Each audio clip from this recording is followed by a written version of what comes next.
Alors nous les Français, eh bien tenons-nous-le pour dit. Si nous ne résisterons pas, si nous faisons les moutons, nous serons tondus. Donc pour gagner, je termine, on a besoin que là, dans les jours qui viennent, demain, il va y avoir du monde, mais là on a besoin d'un seuil supplémentaire. Et moi je crois un sursaut nécessaire du mouvement ouvrier au sens très général du terme. C'est-à-dire toutes les organisations syndicales, sociales, politiques, qui sont d'accord sur une chose simple, retrait du projet de loi. On participe, on ne va pas se substituer, mais on participe à donner la confiance à ceux qui ne l'avaient pas encore, à redonner de la confiance à ceux qui sont mobilisés depuis le départ, pour dire maintenant, on va être des millions dans la rue. Parce que c'est ça dont on a besoin. On n'est pas loin. En réalité, quand on regarde bien, on n'est pas loin. Si on a, alors on me dira avec des si, on met pas en bouteille, je sais bien, mais si, là, dans les jours qui viennent, si c'est pas demain, c'est la semaine prochaine, on a une manifestation de 2 à 3 millions de personnes et quelques secteurs clés qui s'y mettent, pour le gouvernement, c'est une grande merde. Un grand bordel, innommable. Parce que dans le patronat, il n'y a pas que l'assureur, il n'y a pas que les banques. Et puis il y a des tas de secteurs du patronat qui, au bout d'un moment, vont dire, écoutez, l'économie, elle tourne au ralenti depuis le 5 décembre, t'es bien gentil, mais ta retraite par points, moi, ça m'apporte que dalle. Je veux simplement avoir les bénéfices habituels. Et si on le prend en tenaille, on peut gagner. Et ça, objectivement, c'est toujours, je dis bien, potentiellement des conditions qu'on peut réunir.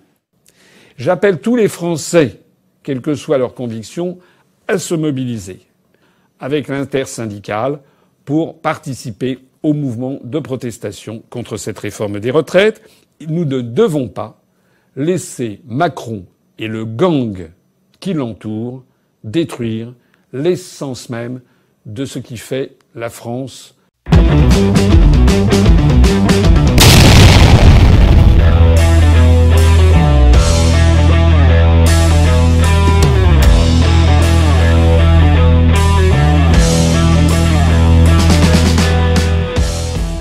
Et en même temps, côté majorité, on a l'impression d'un grand cafouillage avec des députés qui ont du mal à expliquer à quoi va ressembler la réforme au bout du compte.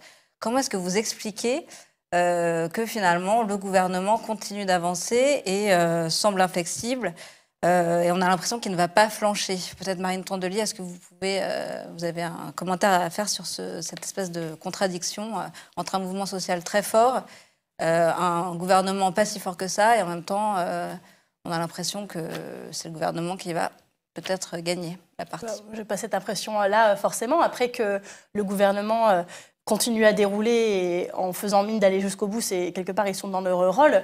Mais on voit bien que ça cafouille, on voit bien que ils essayent de rassurer un peu tout le monde. Enfin, alors les profs, vous inquiétez pas, vous n'avez pas bien compris. Enfin, on va vous donner d'autres choses, puis en fait, ça va aller mieux. Puis quand on compte, on se rend compte qu'ils vont perdre plus de 500 € par mois de pension, mais qu'on leur donne entre 37 et 46 € par mois en plus. Donc ça devrait les rassurer. Puis les femmes, bon, c'est normal, comme on est des femmes, on n'a pas très bien compris la réforme, mais Édouard Philippe nous assure qu'en fait, pour nous, c'est mieux. Il nous l'assure, donc vraiment, il faut le croire. Et puis les jeunes, vous non plus, vous n'avez pas très bien compris. Bon, c'est dans longtemps, mais rassurez-vous, pour vous, ce sera mieux aussi. Enfin, pour l'instant, ils essayent de rassurer chaque personne, mais on se rend compte que c'est pas comme ça qu'ils y arriveront. Enfin, moi, ce qui m'a stupéfaite comme exemple, c'est l'exemple de l'Opéra de Paris. C'est un régime spécial qui dure depuis plus de 350 ans. On leur dit non, mais vous, calmez-vous vraiment, ne vous inquiétez pas. Il y aura personne d'entre vous qui sera touché par cette réforme. Ce sera que pour les nouveaux qui commencent à partir de maintenant. Et eux continuent à dire, mais c'est pas la question que ce soit moi ou mon fils ou mon petit-fils. C'est pas ça le problème. C'est qu'on ne veut pas de cette réforme et on sera pas le maillon qui aura vendu ses acquis sociaux en se disant c'est bon pour nous, c'est bon. Et on vend le truc des prochains. Les Français sont solidaires dans cette réforme et c'est pas une question d'être né avant ou après 76 ou d'être concerné ou pas par les réformes. Finalement, tout le monde est concerné ou se sent concerné pour ses enfants, ses petits-enfants. Ce qu'on veut sauver, c'est le modèle social hérité du Conseil national de la résistance, hérité de 70 ans de combats sociaux. Et quelque part, dans un monde où l'incertitude croît, où notre génération, en tout cas la mienne, on ne sait pas de quoi demain sera fait sur les crises environnementales. Enfin, on va vivre des choses qu'on imagine, je pense même pas vivre. Et donc, il y a un seul truc dont on pensait être sûr jusqu'ici, c'était ce modèle social, c'était que vivre en France, c'était safe de ce côté-là. Et même ça, on veut nous le retirer.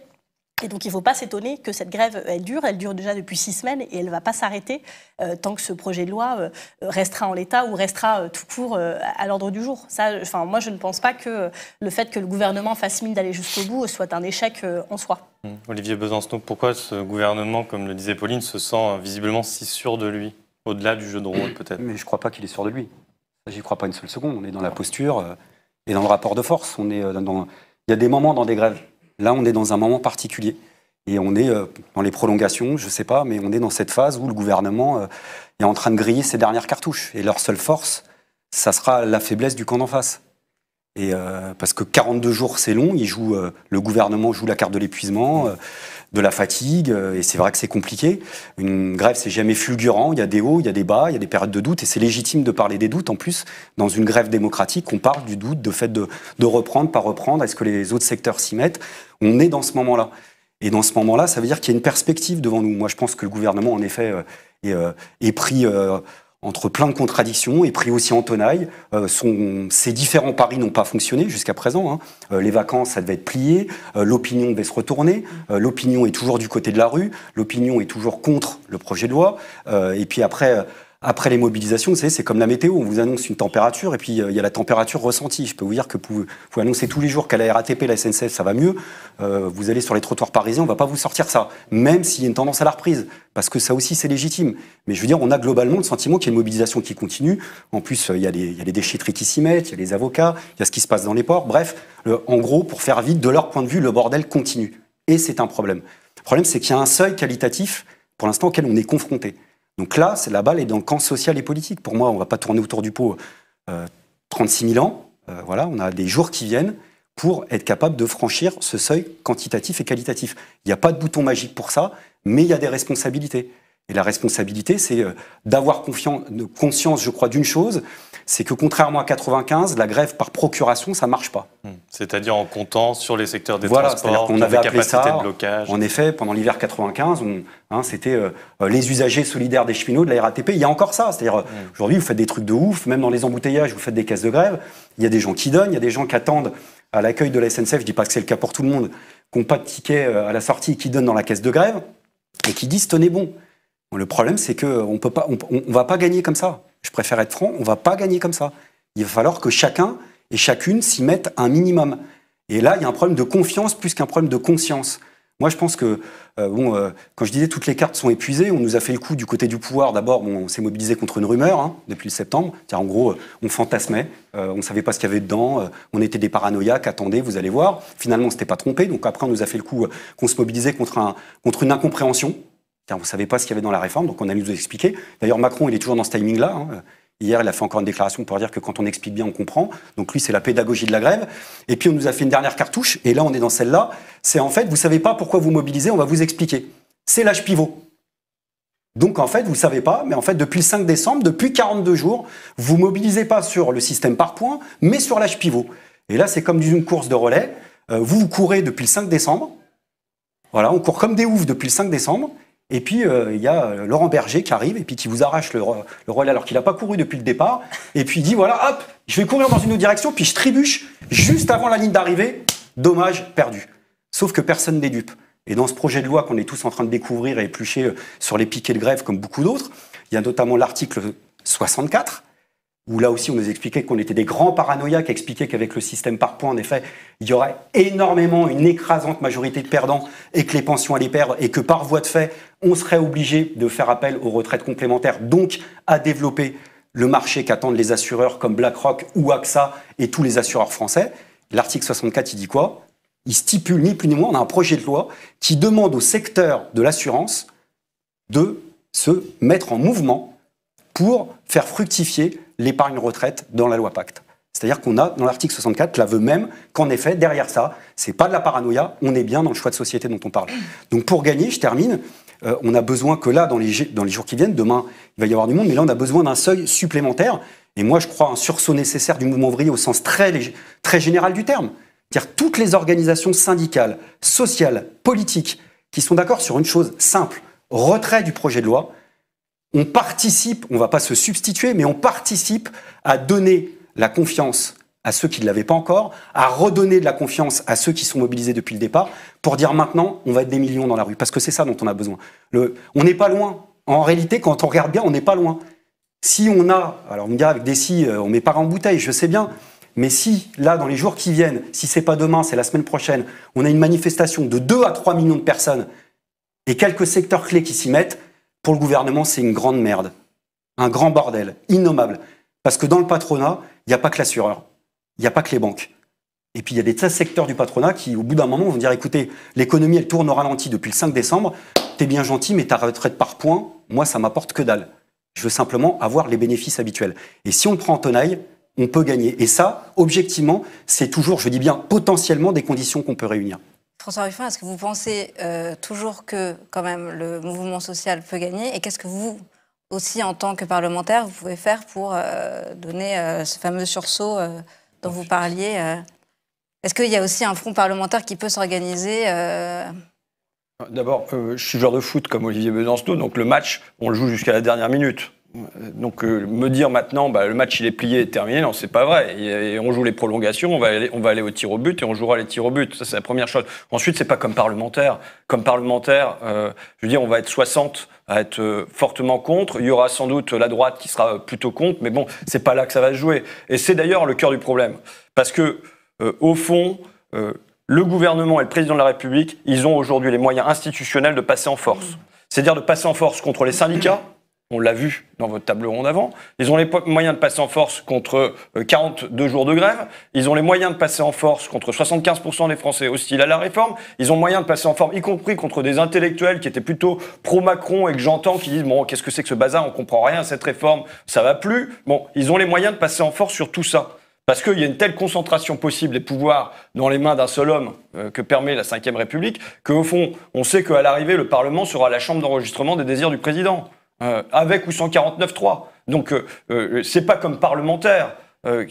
Enfin, moi, je ne me perçois pas comme ça. Là, dans le combat social, c'est un lieu où on peut interpeller comme une tribune, mais ça n'est rien de plus. C'est pas une motion de censure qui va permettre de l'emporter sur le gouvernement. C'est pas un geste parlementaire qui va permettre ça. Donc c'est qu'est-ce qui se passe là, je dirais, dans la rue, et qu'est-ce qui peut se passer, quel est le débouché politique qu'on peut poser pour plus tard. Parce que je crois qu'on va avoir un devoir de mémoire de toute cette histoire.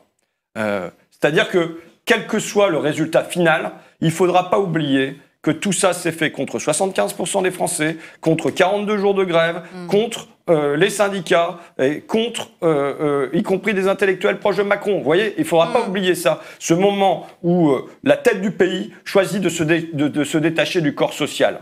Il faudra en préserver la mémoire et que ça soit une pierre sur un chemin pour demain qui ouvre des débouchés politiques. Moi, la question qui est posée, tu disais BlackRock, la question c'est au service de qui aujourd'hui est le président de la République? Est-ce qu'il est au service du peuple français? Est-ce qu'il sert nos intérêts? Est-ce qu'il prépare notre avenir? Ou est-ce qu'il est au service de BlackRock et des assurances? Moi, j'ai ma réponse. Je l'avais déjà il y a 2 ans. Oui, évidemment. Enfin, c'est l'évidence. C'est l'évidence qu'aujourd'hui, à la limite, il s'en fiche de se griller avec 75% des Français. En revanche, ça lui pose problème de se griller avec le capital. Bon, voilà. Et la dernière chose, c'est un geste de cynisme politique, de mon point de vue, de la part du président de la République, c'est-à-dire un espèce de calcul qui fait que je m'en fiche si j'ai que 20% des Français qui sont d'accord avec moi.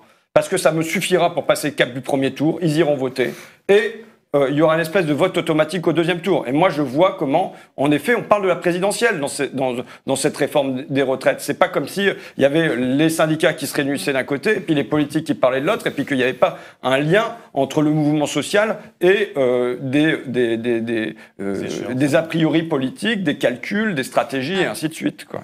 Monsieur Macron, vous prétendez dire la vérité en disant aux Français que la France est un grand pays avec une grande économie, une des principales économies du monde, avec des forts services publics, un très bon système de santé, etc.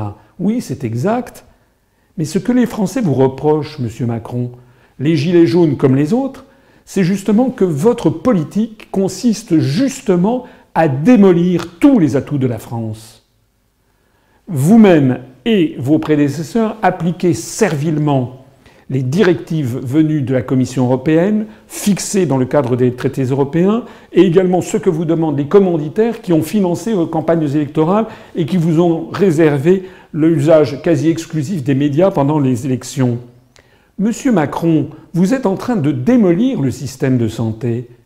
Vous êtes en train de démolir le système éducatif. Vous êtes en train de démolir nos services publics, notre droit du travail.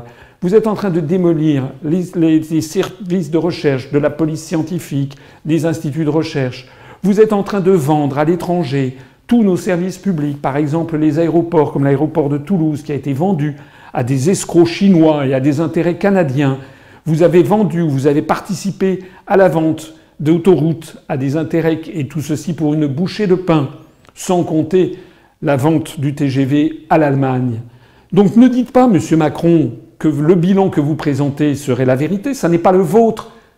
C'est celui des générations antérieures qui ont justement refusé la politique que vous mettez en œuvre. Vous êtes exactement comme ces vieillards kakoshines de l'Union soviétique finissante, Andropov, Tchernienko, qui prétendaient représenter l'avenir et l'espoir du peuple soviétique alors qu'ils étaient en fait les derniers représentants d'une idéologie moribonde.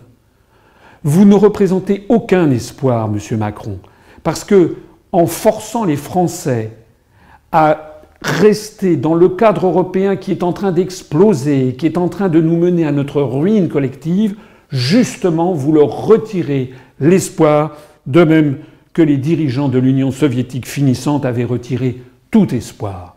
Tout ce qui est mal, en France, vient justement de notre appartenance à l'Union européenne, à l'euro et à l'OTAN. C'est de l'Union européenne que vient la remise en cause du droit du travail, que vient la loi El Khomri. C'est de l'Union européenne que vient la démolition des services publics, la privatisation généralisée. C'est des grandes orientations des politiques économiques que viennent les remises en cause du niveau des retraites. Je l'avais annoncé moi-même pendant l'élection présidentielle il y a 1 an et demi. C'est également de l'Union européenne que vient la remise en cause des droits des chômeurs.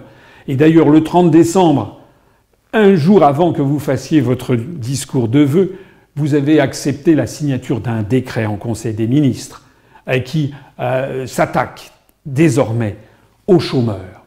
Monsieur Macron constate que son projet de réforme de retraite est massivement rejeté.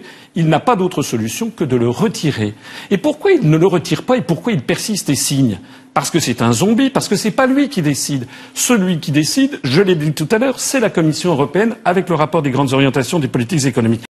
N'importe quel responsable politique, dans la situation dans laquelle la France se trouve, avec le mouvement des Gilets jaunes qui n'en finit pas, ça fait plus d'1 an maintenant que le mouvement des Gilets jaunes existe, qu'il y a des manifestations, qu'il y a un rejet fondamental de la politique gouvernementale. N'importe quel dirigeant ne lancerait pas une nouvelle réforme aussi impopulaire. Pourquoi Macron lance-t-il une réforme impopulaire alors qu'il est déjà très impopulaire ? Ça me fait penser, vous savez, à ce dicton chinois qui dit « c'est faire de l'irrigation en période de crue ». Macron rajoute dans l'impopularité. Pourquoi le fait-il ? Parce qu'il n'a pas le choix de l'agenda. Il a un pistolet sur la tempe qui lui est pointé par la Commission européenne. D'ailleurs, Thierry Breton, le commissaire français européen, a approuvé vivement cette réforme des retraites qui est faite pour une oligarchie et pour des fonds de pension, notamment américains. Quand, depuis le 5 décembre dernier, il y a des gens qui sont en grève. Vous savez combien il y avait, on va parler chiffres, combien il y avait de grévistes dans l'énergie jeudi dernier ? 30 000 personnes. C'est un chiffre conséquent, 30 000 personnes. Et que vous n'êtes pas écouté, que vous êtes provoqué sans cesse. Eh bien, il y a des salariés qui disent, bon, alors qu'est-ce qu'il faut faire ? Qu'est-ce qu'il faut faire ? Et donc, je le répète, quand il y a des grèves, il y a des inconvénients. Il y a des inconvénients partout. On a beaucoup parlé, vous avez beaucoup parlé de la SNCF et de la RATP. Je vous ai régulièrement dit, il n'y a pas qu'eux qui sont en grève. On parle des ports en ce moment, par exemple. Quand il y a des grèves, il y a des choses qui ne fonctionnent pas. Voilà. Je dis au gouvernement, écoutez, ça suffit les provocations, plutôt que de stigmatiser les grévistes. On a l'impression, et ça s'est amplifié depuis que les cheminots et les agents de la RATP ont changé leur forme de grève, que le gouvernement fait un satisfecit, tout va bien dans le pays. Il y a un problème dans ce pays, c'est le projet de contre-réforme des retraites. C'est ça qu'il faut régler. Nous encourageons à amplifier les mouvements de grève. D'ailleurs, il y a une journée d'action vendredi, le 24. Et j'invite tout le monde parce que c'est l'occasion de montrer encore plus fort le mécontentement parce que c'est le jour où le projet passe au Conseil des ministres. Il faut se faire entendre. Ce qu'il faut bien comprendre, c'est que introduire la retraite par capitalisation, même de façon optionnelle, en profitant d'une volonté délibérément poursuivie de diminuer les retraites par répartition pour que les gens gagnent de moins en moins d'argent, c'est mettre la doigt dans un engrenage fatal. L'engrenage fatal vers la pauvreté croissante des anciens. On le voit d'ailleurs dans des pays ultralibéraux comme le Chili. C'est inciter ainsi les retraités à devoir travailler jusqu'à des petits boulots, jusqu'à 70 ans, 75 ans, 80 ans peut-être. C'est, avec les retraites par capitalisation, c'est mettre le doigt dans l'engrenage de jouer sa retraite à la bourse. Si notamment les fonds d'investissement, les fonds de pension mettent le produit des cotisations dans des placements à risque, notamment des actions. En réalité, c'est l'ensemble du projet de réforme des retraites qui doit être rejeté. J'insiste sur le fait que cette réforme est totalement illégitime de A à Z. Premièrement, les Français n'en veulent pas, très majoritairement. Tous les sondages le montrent. Ils ne sont donc pas demandeurs. Évidemment, tout le monde a bien compris que Macron se fiche éperdument de ce que veulent une grande majorité des Français. Il est là pour obéir à l'oligarchie qui l'a fait élire à l'Élysée par une manipulation médiatico-politique sans équivalent en 2017. Non seulement les Français n'en veulent pas de cette réforme des retraites, mais elle est injuste, je l'ai expliqué. Elle est injuste même avec les régimes spéciaux, puisqu'on pourrait en parler longuement. Les régimes spéciaux ne sont pas nés d'un chapeau. Ils doivent être replacés dans une histoire, et chaque histoire de chaque branche de régime de retraite mérite d'être expliquée. Non seulement elle est injuste, mais en plus elle va appauvrir les Français, je l'ai expliqué. Non seulement les Français n'en veulent pas, elle est injuste, et elle va appauvrir les Français, mais cette réforme, en plus de ça, n'a aucune légitimité financière, puisque l'équilibre du régime des retraites est largement assuré pour les années qui viennent. Peut-être à horizon de 10 ans pourra-t-on s'interroger sur cet équilibre du régime financier, mais j'ai déjà eu l'occasion de l'expliquer. Il y a bien d'autres façons d'assurer l'équilibre du régime des retraites que ce qui est actuellement prévu. Ces autres façons étant notamment la sortie de l'euro, avec une légère dépréciation du franc français d'environ 10% par rapport au dollar, ce qui permettra de redynamiser les exportations, d'affaiblir les importations, de faire revenir à l'emploi au moins 1 million de salariés qui participeront aux cotisations. Une autre formule consistant à augmenter aussi les cotisations patronales et les revenus du capitaux, de taxer les revenus du capitaux. J'ai déjà eu l'occasion de l'expliquer, je ne suis pas le seul, que depuis maintenant une vingtaine d'années, ce sont les revenus du travail qui sont de plus en plus taxés et les revenus du capital qui sont de moins en moins taxés. Il y a donc 1000 façons d'assurer, à horizon de 10 ans ou de 15 ans, l'équilibre financier des retraites. Cette réforme, donc, les Français n'en veulent pas. Elle est injuste. Elle va appauvrir les Français. Et enfin, elle n'a aucune justification financière réelle. En fait, il s'agit d'un hold-up décidé par une oligarchie qui en veut toujours plus. Mais il faut quand même savoir ce que l'on veut. Ce dont il s'agit là, ça n'est pas de protester parce qu'on attend une heure dans une gare de RER pendant quelques semaines. Ce qui est en jeu, c'est l'avenir même de la société française, l'avenir même des anciens, des retraités, l'avenir même des jeunes lorsqu'ils prendront leur retraite. Ce qui est en jeu, c'est la destruction du modèle social français. Ce qui est en jeu, c'est fournir sur un plateau en or massif encore plus et encore plus d'argent à des fonds d'investissement étrangers pour le plus grand profit d'une oligarchie qui d'ailleurs a mis la main à la fois sur les processus électoraux et sur les processus médiatiques d'une grande partie des grands médias français. C'est la raison pour laquelle je renouvelle ce que nous avons dit, et pas seulement moi, vous connaissez la position de l'UPR, mettons de côté tout ce qui nous divise, faisons bonne figure face aux désagréments qui nous concerne tous, mais soutenons le mouvement qui consiste à demander à M. Macron de reporter définitivement, d'annuler toute la réforme et pas seulement un petit détail concernant l'âge pivot. L'Europe néolibérale impose une politique visant à la pauvreté, la précarité, les délocalisations, et donc les licenciements massifs, la destruction des acquis sociaux, les privatisations, le démantèlement des services publics, et une réforme des retraites dont personne ne veut. La mobilisation contre cette réforme est une occasion unique de stopper ce mouvement destructeur. Mais il faut faire masse. Ce n'est pas 270 000 manifestants dans Paris qui suffiront. Il faut 1 million, 2 millions, 3 millions de personnes dans la rue. Alors, réveillons-nous.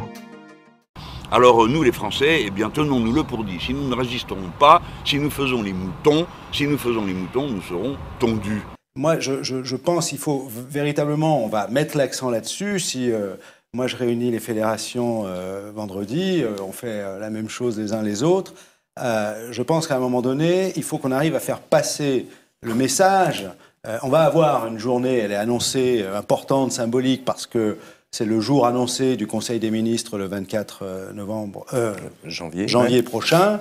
Là, il faut qu'on convainque qu'on n'aurait peut-être pas besoin de tant de jours de grève que cela si on réussissait sur une journée à faire une démonstration, entre guillemets, de force, comme on dit, au sens du caractère interprofessionnel, général, si vous voulez. Moi, l'appellation grève générale, elle me pose aucun problème. Les Belges, quand ils appellent à une journée de grève interprofessionnelle, ils disent grève générale. Donc pour gagner, je termine, on a besoin que là, dans les jours qui viennent, demain, il va y avoir du monde, mais là, on a besoin d'un seuil supplémentaire. Et moi, je crois un sursaut nécessaire du mouvement ouvrier au sens très général du terme. C'est-à-dire toutes les organisations syndicales, sociales, politiques, qui sont d'accord sur une chose simple, retrait du projet de loi. On participe, on ne va pas se substituer, mais on participe à donner la confiance à ceux qui ne l'avaient pas encore, à redonner de la confiance à ceux qui sont mobilisés depuis le départ, pour dire maintenant, on va être des millions dans la rue. Parce que c'est ça dont on a besoin. On n'est pas loin. En réalité, quand on regarde bien, on n'est pas loin. Si on a, alors on me dira avec des si, on met pas en bouteille, je sais bien, mais si, là, dans les jours qui viennent, si c'est pas demain, c'est la semaine prochaine, on a une manifestation de 2 à 3 millions de personnes et quelques secteurs clés qui s'y mettent, pour le gouvernement, c'est une grande merde. Un grand bordel, innommable. Parce que dans le patronat, il n'y a pas que l'assureur, il n'y a pas que les banques. Et puis il y a des secteurs du patronat qui, au bout d'un moment, vont dire, écoutez, l'économie, elle tourne au ralenti depuis le 5 décembre, t'es bien gentil, mais ta retraite par points, moi, ça m'apporte que dalle. Je veux simplement avoir les bénéfices habituels. Et si on le prend en tenaille, on peut gagner. Et ça, objectivement, c'est toujours, je dis bien, potentiellement des conditions qu'on peut réunir. J'appelle tous les Français, quelles que soient leurs convictions, à se mobiliser avec l'intersyndicale pour participer au mouvement de protestation contre cette réforme des retraites. Nous ne devons pas laisser Macron et le gang qui l'entoure détruire l'essence même de ce qui fait la France. Vous êtes peut-être d'accord avec ce qui a été dit. Vous n'êtes peut-être pas d'accord, mais vous avez écouté les arguments. Dans les deux éventualités, j'espère que cette vidéo vous a plu. Si c'est le cas, soyez gentils, mettez un petit pouce bleu. Si vous n'êtes pas encore abonné à Ceux dans l'air, vous pouvez le faire maintenant. C'est gratuit, et ça nous encourage.